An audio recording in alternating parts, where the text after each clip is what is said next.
He would tell you. You say, "Yeah, I did it. I only did it because I knew it was petty."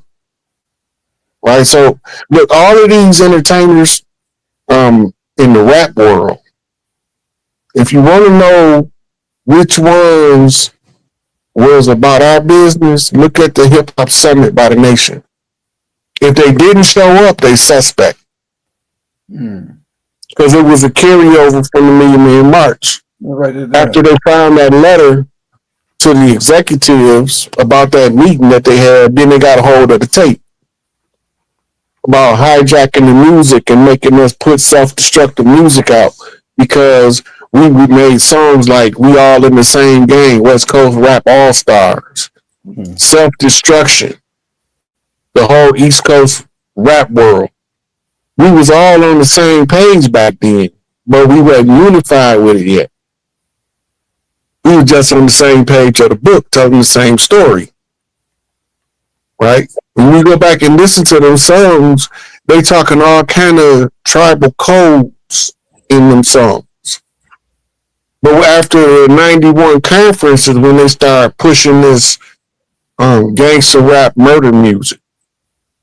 Before 91, it was only one person talking about shooting people in the music, and that was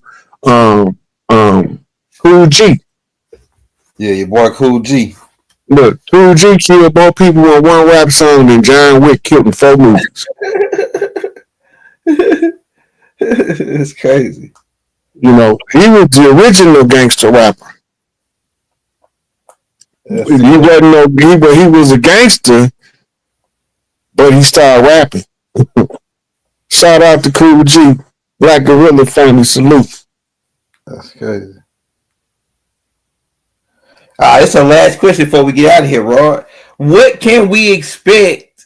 Do you think this shutdown is gonna go 30 days, over 30 days, like the last one did, and that people starting to get worried about the stamps? You said they did $1 billion, $2 billion loan. $2 billion.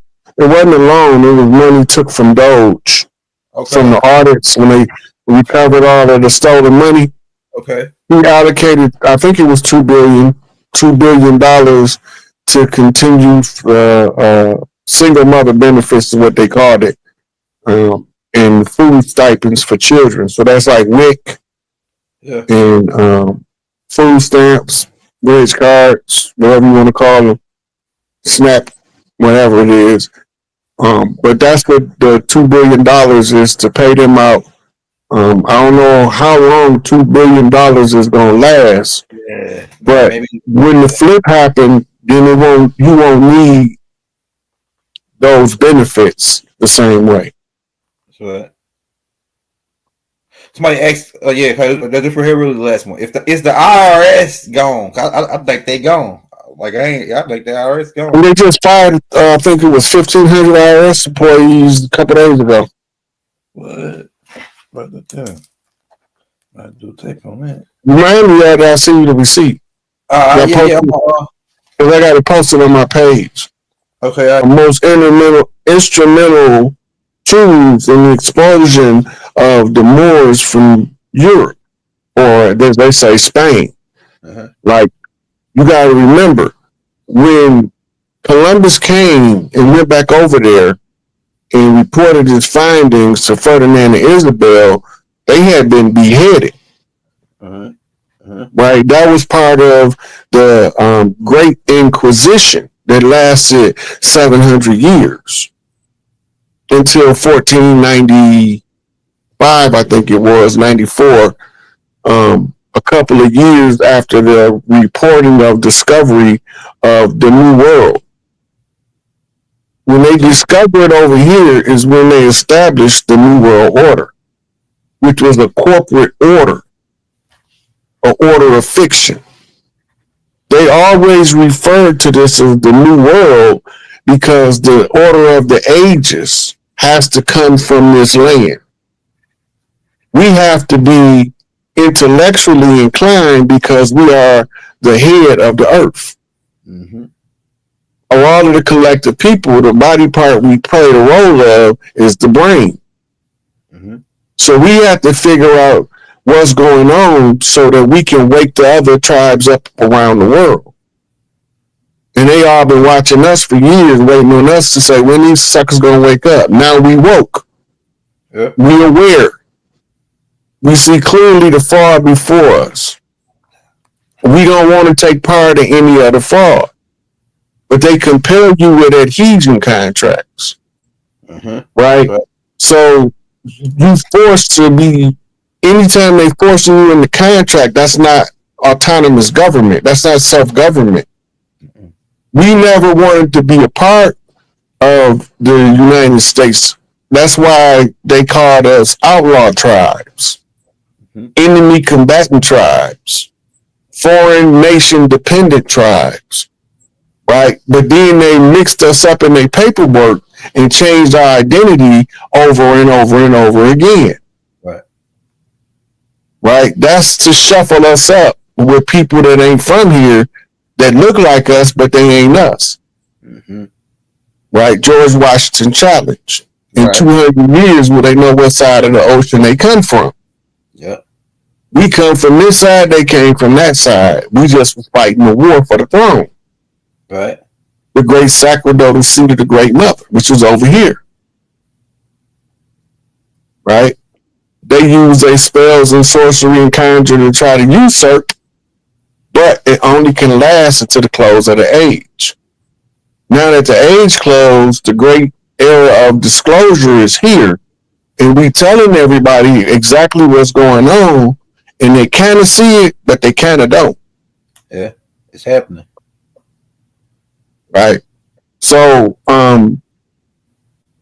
the awakening, as they call it, is when enough of us is aware that it causes a sudden paradigm shift.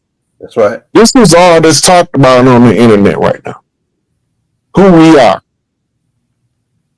I don't care if you're on TikTok, Instagram, Facebook, YouTube.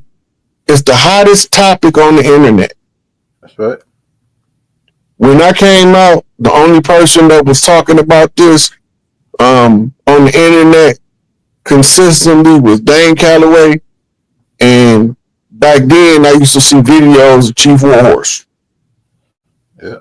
Now it's everywhere you look. We telling them the gig is up, trick no good. The grand illusion has been seen through. We see the goofy behind the curtain now. Right? We not falling for it. We know we was invaded. We know we was usurped by dirty Moors. Right. Not to be confused with the righteous Moors. It's a very unique distinction between the two.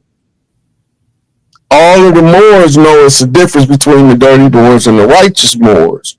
But sometimes even the righteous Moors, when you hear you talking about the dirty Moors, get offended because you're talking about the Moors. Right. You might not have no problem with them because you know they about what's telling the truth and about what's right. But the dirty Moors use them as minions and sick among you. So they come heckle you, try to lure you into fruitless debates when they don't even know their own doctrine. So the Grand Sheik say when he seen me, he the finisher. That's right. He came to finish it, close it out, wrap it up. Zigzag flip through the end of the gate. Sew that shit up. Whip their ass from pillar to post. Until it's all sold up. Now they can't got nowhere to run, nowhere to hide. The gig is up, the fraud is exposed. Stay out from people bay and let them clean up the land. That's all they doing. That go back to what I was saying earlier. ICE is offering great incentives for police to leave the police force and join ICE. ICE is part of Homeland Security. That's right. Right, which falls under the Justice Department and ultimately the U.S. Marshals. Then they can be also utilized by the National Guard or in conjunction. Stay out them people way. When police got it coming. Them judges, I can't wait because I hope they put them on the guillotine concerto and let me pull the rope. Hey, you mentioned another question I got for you before we go to the next slides. Couple slides. Now, in a republic, they said, like in the democracy, they said that the majority rule, and then nobody else got no rights. Whatever they say, go. And then in pretty much the mob rule and democracy.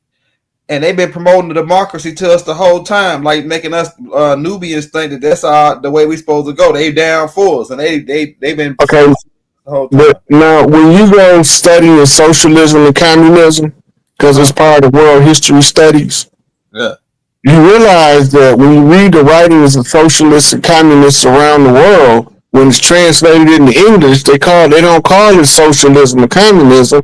They call it democracy. So that's computer. It's a whole different form of government. The democracy means mob rule, but it's actually mob control, ruling the mob with an iron fist. When you go back to the Bolshevik Revolution, you realize that the iron fist was one of their symbols. It also looked like the Black Fist of Unity. Yeah. It also looked like the JDL fist. So the fists understand the power of the unity, but they want the unity of the 1% to steal the wealth from the rest. Mm-hmm. They don't want the rest to be unified and take the wealth and redistribute it amongst all of us, because we are heirs to the earth. They got us thinking that we some kind of visitors here. We've been here the whole time. People be like, why you got to pay to live on earth? You don't pay to live on earth. Right? You pay to live with the amenities of modernized living. Otherwise, you just move into the woods and start living. Uh-huh. But that's not conducive to most people's understanding of life, because we used to civilization.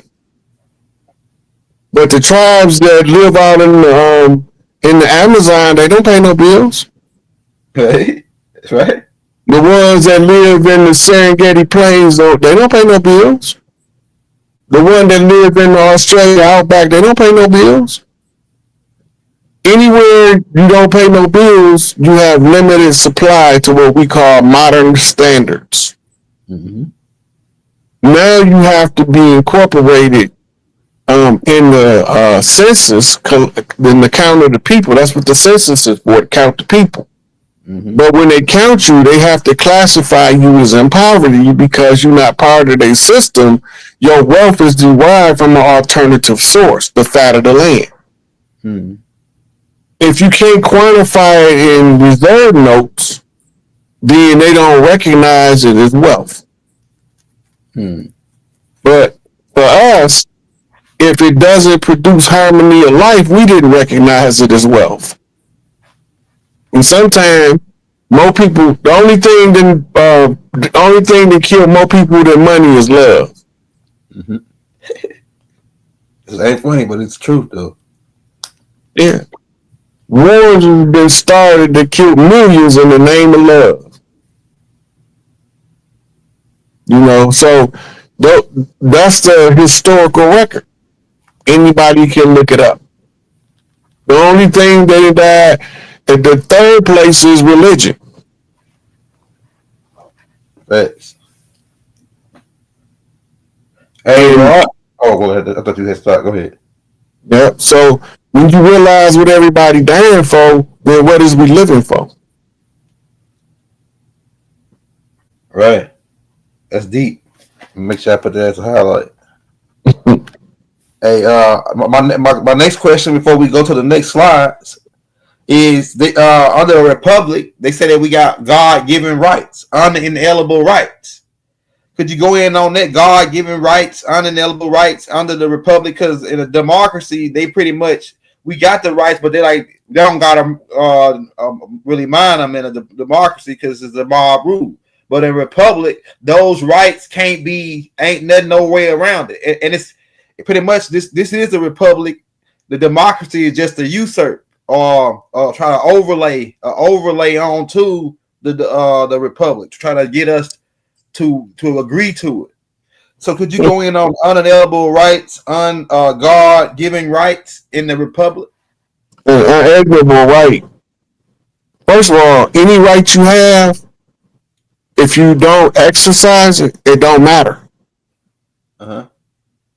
Your rights are only your rights when you are exercising them. Like when I tell you that they enumerated your rights in the Indigenous Rights Act, and it told me I can use the oral tradition to talk to my people. That's right. As long as I follow what's called a public notice format. Timestamp, archivable, dated format. All social media reach more than 1,000 people fall under that category. So everything I do on social media is those agent notice the principle. Right. Exercising of the sovereignty. That's right. The republic is ruled by laws. The people generally elected officials to make laws. Normally it was to fix governmental issues. It wasn't to govern people. It was to get resources to places. The people at the grassroots level was responsible for the local issues. And that was to use federal government to extract resources under the republic. And the resources sometimes require a law to be passed in order for a pipeline to be built, a water channel to be dug, a dam to be built. Remember, in early America, Congress didn't meet all year long. They only met like 2 weeks out the year. Yeah. That was never supposed to be a profession. It was supposed to, accumulated resources was supposed to provide the needs from a bigger bank to the places that was developing, but instead they started siphoning the money to overseas interests. As any almanac will show you where they were sending all of the money to, they wasn't spending it here. Everything they did was bare minimum for maintenance. That's why our infrastructure was crumbling. Yeah. Because they was only doing minimal maintenance on the land in order to pay for the rest of the world to be developed. Yeah. When you see how Dubai look, most of that money came from here. That's right. When you see how Bangkok look, most of that money came from over here. Yeah. Thailand. Yeah. And all of those countries, high-end countries, oil-producing countries, was getting that money from over here. The irony is that we produce just as much oil in the Texas Southwest region as they do in the Middle East. Oklahoma, all capital of the world. They got just as much oil in Mexico as they do in Nigeria. Right? Mexico is rich in all kind of resources, but the people now reaping the rewards of the wealth of the land. That's what's supposed to finance all of our stuff. Because they are accumulating and calculating the wealth they stole from us, because they got to give it all back in the end if we figure out who we are. Say trustees. That's right. Yeah. So now your republic, your rule by law, becomes micromanaging rules. The rule by law, they're making traffic law, which is public policy. It's not law. Right? They're making family court law. That's public policy. That's not law. The elder women from both families supposed to get there and go through the divorce settlement. Got nothing to do with the courts. Right. But people then rely so much on the courts that now we can't use the tribal method of the elders in the family determining family tie, who's more fit as a parent, the mother or the father. And if you can't afford the child, then you can't have the child. Give it to the one that can afford it. But you still get to see your child. It's just that the primary custody goes to the one that can financially sustain the lifestyle of the child. at a reasonable level without the aid of the state, because that's about to be gone. All right, let's roll that next one, man. Now, this next part finna get interesting, y'all. Roll the corn. Get scared now.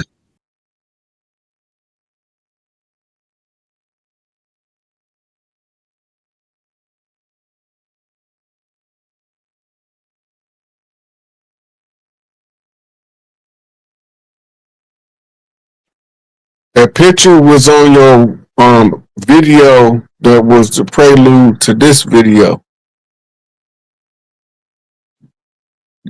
Did you notice that? You on mute. Hey, I ain't know you had texted me, Rod. But that go right into what we're talking about. Because a lot of people don't know the Dirty Moors was the ones who started the KKK. And they was the original ones under the KKK uniform. That's why we used to call them the Black Hand. Because we couldn't see their face, but we could see their hands.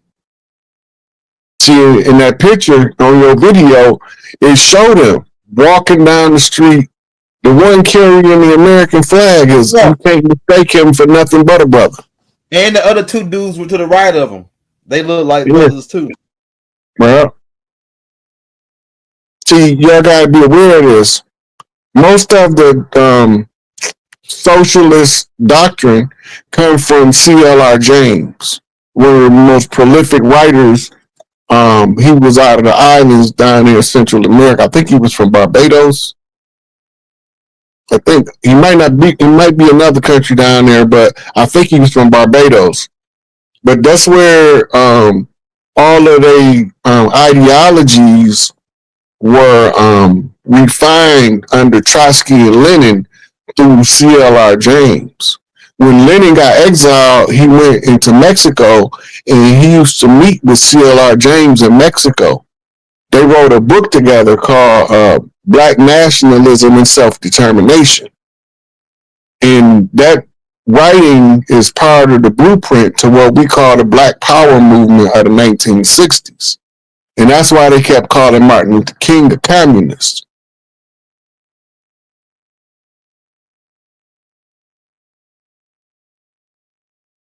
You muted, Elder. Hey, this question, Rod, from that. So, with the Klan, the Grand Wizard, all these guys, one of these articles I read said the Klan was putting guns to brothers' head and saying, you better convert to Democrat or else get your brain. They said there was 22 congressmen of House of Representatives that were brothers or Moors or, original people of the land. And you know why that don't make sense to me, Elder? Why? The black codes weren't allowed to vote yet. Yes, that's what I'm saying. That's that black code. The black code didn't get reenacted until after the Civil War. Mm-hmm. That was around the development time of the Democratic. The Democrats is a breakoff from the Republican Party. It was originally the Democratic Republican Party. Yeah, the Whig Party. And they had several other parties. The Commonwealth Party, which was the remnant of the Continental Congress, who was fighting to restore the Continental Congress back as the supreme law under Articles of Confederation. They was in there trying to take over corporations so they can restore the republic. That was called the Commonwealth Party. Mm-hmm. You had the ones who was representing the interests of Britain, which was the Whig Party. That's right. Right. And then you had the ones that the colonists set up, which was called the Colonial Party. Right. And then they became, the Colonial Party gave birth to something called the Daughters of the Republic, who became instrumental as supporters of the Republic under the Constitution to try to get away from the Articles of Confederation. It was basically a political wrestling match between the people from the land and the ones who were the squatters on the land. Mm-hmm. Mm-hmm. Look, so the police connect with this too. Going with because the KKK with the slave catchers and going back to Amsterdam where they started their first little police patrol it. So this matter of fact, let me roll these next clips because it's gonna bring on my next question. The next clips. So we're gonna go ahead and roll these next clips. Us back into chattel property with Congress instead of with the church or the Pope. Go ahead. Okay, slavery was private. Okay. Before abolition. Okay. The 14th Amendment made you become a public servant slave as opposed to a privately held servant slave. Okay, yeah. Right. The what he talking about with the slave system. It's a system. Mm-hmm. In the system, they wanted to have everybody under the net of bondage. So they wrote the 14th Amendment so they can not only enslave the so-called Negro, but now they can also use the system of taxation to enslave the European as well, the paleface. That's right. Right? So it was a banking philosophy applied through political means. The Republican Party is the champion of big corporations. You got to remember that part too. Okay, go ahead. Which don't mean us no more good than the slave master. No, that's what I was getting at. Go ahead. When you go back to the catalyst for the complaints that created the Civil War, the Republican North was saying that because the South had free labor, they was able to generate more capital than the North. Right? This was after they ceded from the Union. So in order to save the Union, if you go back and read Lerone Bennett's Forced into Glory, the Abraham Lincoln story, Abraham Lincoln said, if I could save the Union and keep slaves, I would do that. But I see that I can't save the Union unless I free the slaves. So he made a public announcement. Now you got to remember, a proclamation is a public announcement. Yeah, that's right. Emancipation means to transfer property. Most people don't know that's what emancipation means. It was the transferring of the property that was private property in the South. Under the rule of the North, it would be public property of the corporate entity masquerade as the government. Dang. Right? A national is a subject.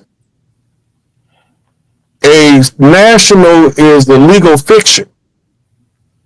This is why all ships on the high seas are referred as a national, coming with a nationality represented by the flag they fly. So they become citizens of the nation that hold their nationality.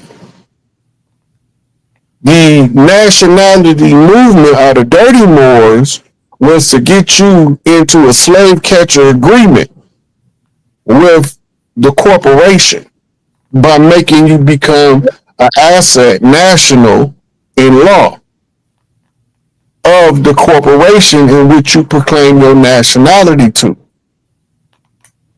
If you proclaim your nationality to a foreign nation, then you obligated to register under the Trading with the Enemies Act, the part that's called foreign dignitaries. Right? So once you do that, you're supposed to be then seeking political asylum with diplomatic immunity as a foreigner in a foreign land that represents another nation. The problem with that is your ass can be deported to the nation you pledged your nationality to. That's the thing. That's the thing. And I believe, like I say, that I don't think nationality a bad thing. I just think that it's misdirection on the Dirty Moors to sell us out to over to Morocco over there when we standing on our land. We standing on the we let's go back to the George Washington contract. Go ahead. You got these different groups of people that's melanated put in the melting pot. Mm-hmm. One group is trying to stop the other group from saying this pot belongs to me. Mm. And the only way they can do it is by living among the people who own the pot, which is the land. Living among the people and assuming their identity. Mm-hmm. And telling the people whose identity they're assuming they from somewhere else. Misdirection. Then they won't never say this pot belongs to me. They'll say we all in this pot together. Can't we all just get along? Right. No, we can't all just get along. Cause ain't nobody happy when Big Mama ain't happy because her babies ain't got their stuff. Right. She want her daughters to have what's rightfully theirs. We can't get along. We automatically hostile to each other. We might look alike, but we don't think alike and we don't feel alike. That's deep. You don't have a reverence for the woman in the womb, and we do. You got a reverence for testicles and phalluses. And that's not the same thing. We know that our life had to come from a woman because we was all female before mama changed our gender in the womb. That's correct. Even if we had the Y chromosome, she don't have to agree. She can override the Y chromosome. Biochemistry 101. The balance of estrogen, testosterone, and progesterone determines the gender of the child.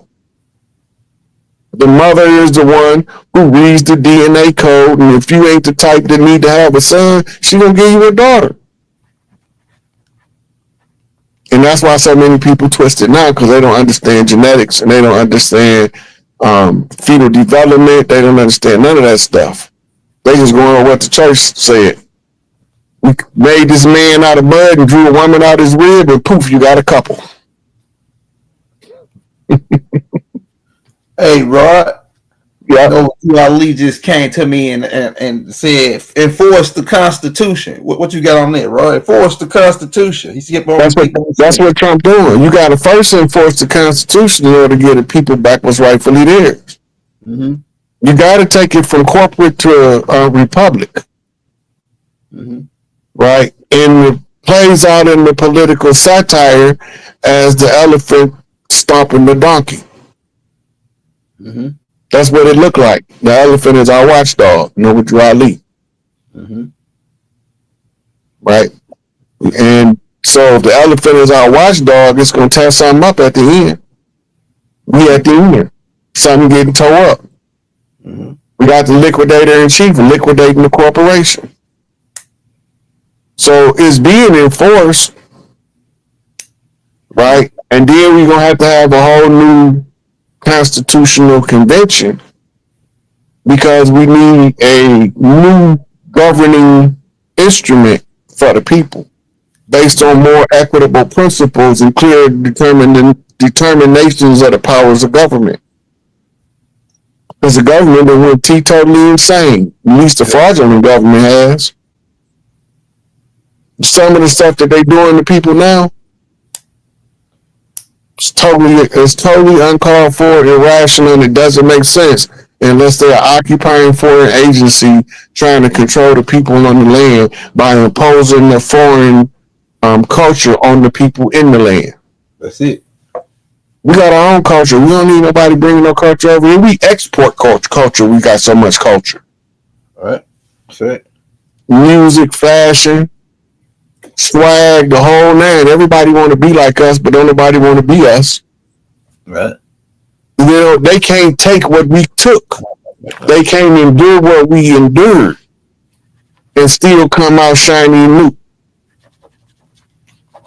It ain't personal, it's just business. But it's family business, so we take family business personal. That's all. That's right. And all the parts of the family is doing their part of the program. Everybody not supposed to do the same thing. And eventually you will see we all on the same page, but you need a catalyst first. Right. You need a trigger. So once you realize what the trigger is, who are that mofo? Let's set it off. You know? Call a meeting all of the generals in the military and tell them, let's set it off.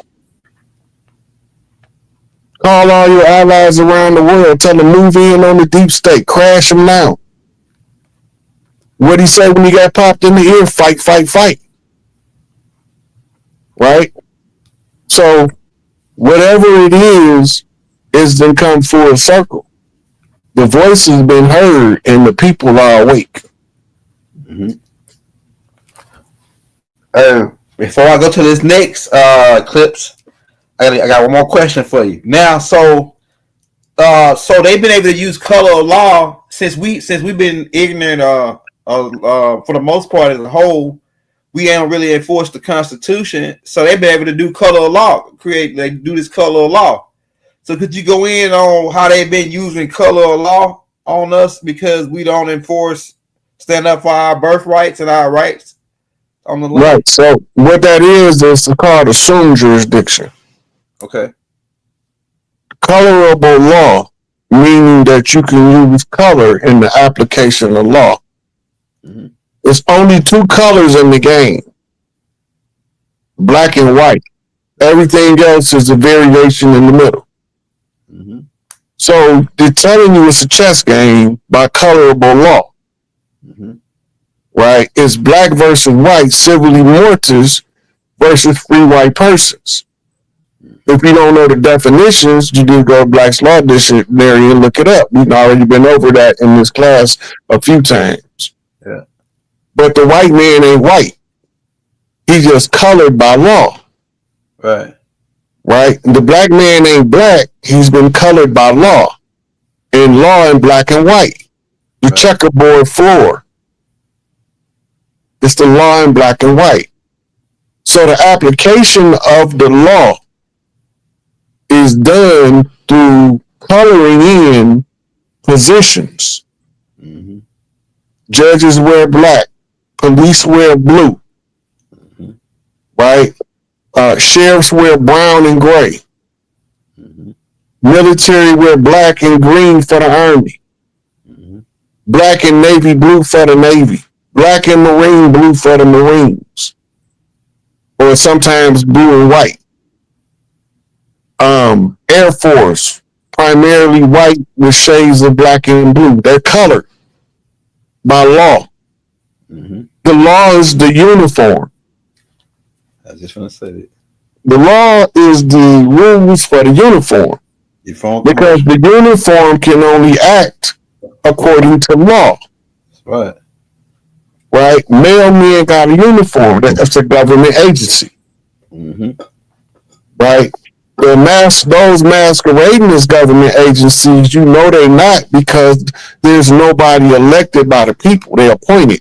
Any appointed position is belligerent to the people. Mm-hmm. So big cities no longer elect the chief of police like they did the sheriff, but they still elect the sheriff. Mm-hmm. If the people elect them, the people can compel them to do their will, but if the people don't elect them, then whoever appointed them has the jurisdictional control. So you got to look at the corporate structure.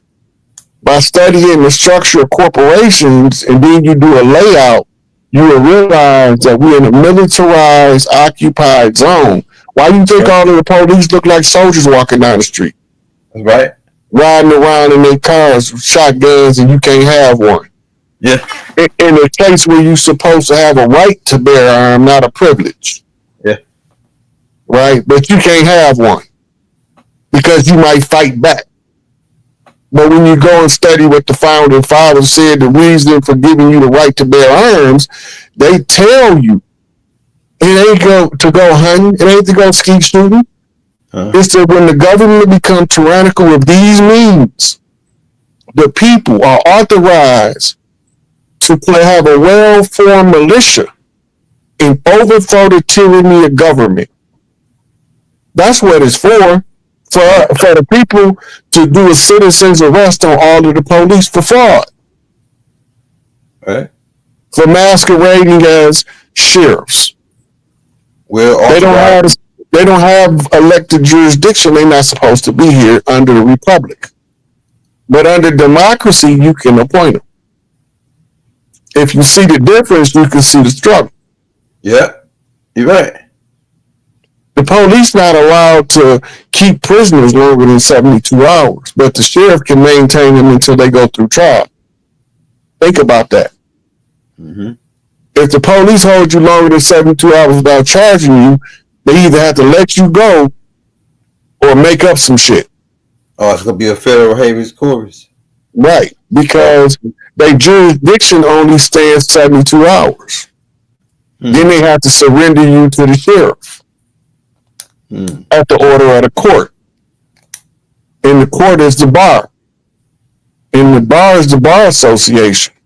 And the Bar Association was chartered by King George out of England, which means they barristers. Bar being short for barrister.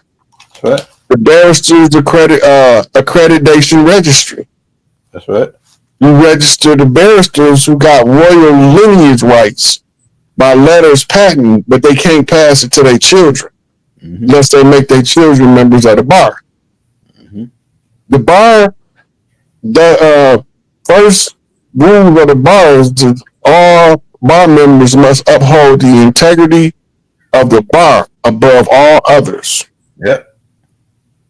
So that means that they beholden to the bar more than they beholden to their client. The same with, and you're the only one not a bar member.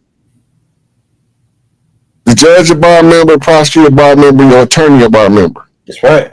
You need a bar member to represent you in the barrister's jurisdiction because you not a passenger on their ship. They just drug you on there. Now they got to prove they had a reason valid to drag you on the ship or drag you to bar.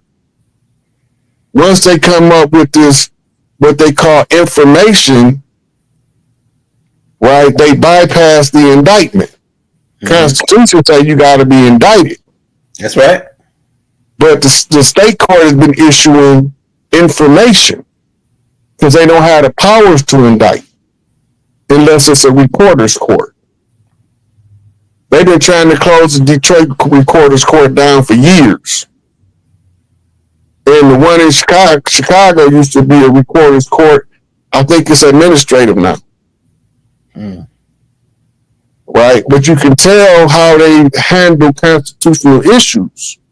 In the recorder's court, they follow the Constitution as close as they can. But in administrative court, they don't follow the Constitution. They follow the statutes and the codes. It's the difference.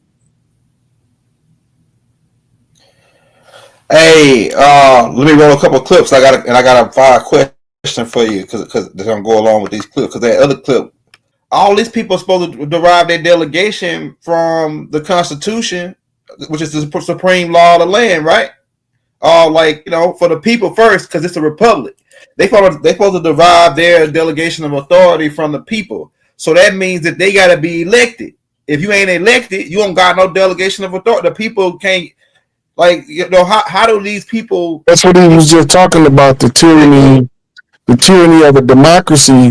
When you start appointing people, you can systematically take control of large groups of people by controlling the people in the certain places.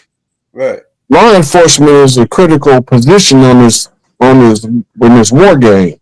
And if you don't take the police back off the land and put the sheriff and the marshals back in charge, you can't take it back to the republic. Right? The sheriff and the marshal is appointed by the president after the election. And he's also made known who the U.S. Marshal is. The same with the Department of Defense. I forgot who the U.S. Marshal fall under, but I think they fall under the DOD. part of Homeland Security as well as the National Guard. But when the president needs information to determine like where do I institute martial law, where do I need to send the local sheriff, or what needs to be done in this area, you know what I'm saying, to benefit the people. A lot of time his investigative arm was supposed to have been the Department of Justice, was like the prosecutor investigator, and then they would send the marshal out to enforce the order of the president. That's why he's appointed, because it's like his bailiff and his the DOJ is like his attorneys, right? So when they go out, they give information back to the president relating to enforcement of legal law and stuff of that manner, and what goes on the land. The sheriff's supposed to have an annual convention, right? And then the police is part of something called Fraternal Order of Police. It's a brotherhood like the Masonic Order. Yeah, I remember teaching on that. They chartered out of England. They got a sister organization in England. I forgot the name of it. But the handbook come from England, where they tell them how to enforce law. That's right. Mother Barbara got the book. Yep, all that comes from over there. That's because it's the same as when we occupied Iraq. The U.S. military had boots on the ground policing until they can restore a new police force that worked instead for the president of Iraq. So in the meantime, America got two occupations going on simultaneously. They have the Iraqi occupation and the Afghanistan occupation, both going on simultaneously. That's why you see two occupations of Khazarians, one called Ukraine and one called the West Bank. Right? Both of those are the same people. The Khazarians' homeland is Ukraine, and they stole and occupied territory is the West Bank, the Gaza Strip. Right? The Palestinian territory that they now not call Israel. And you got to know, Israel was chartered in 1948 and enforced as the first act of the United Nations with three countries, France, Britain, and the United States. Right? And once they established that in honoring the Balfour Declaration, once they established that, that's when they started sending all of the Khazarians to take over the West Bank. But it was about oil and oil trade, because it was about putting a dog in the fight, that they didn't have a dog in the fight. Israel became an asset to the United States, but it turned around and bought the United States Corporation. And then the United States Corporation became an asset to the state of Israel. Right? That's like the son buying the daddy out. You want him out the business. He gonna run it from where he at. So then Morocco wasn't established until 1956. So Israel is actually like 8 years older than Morocco. So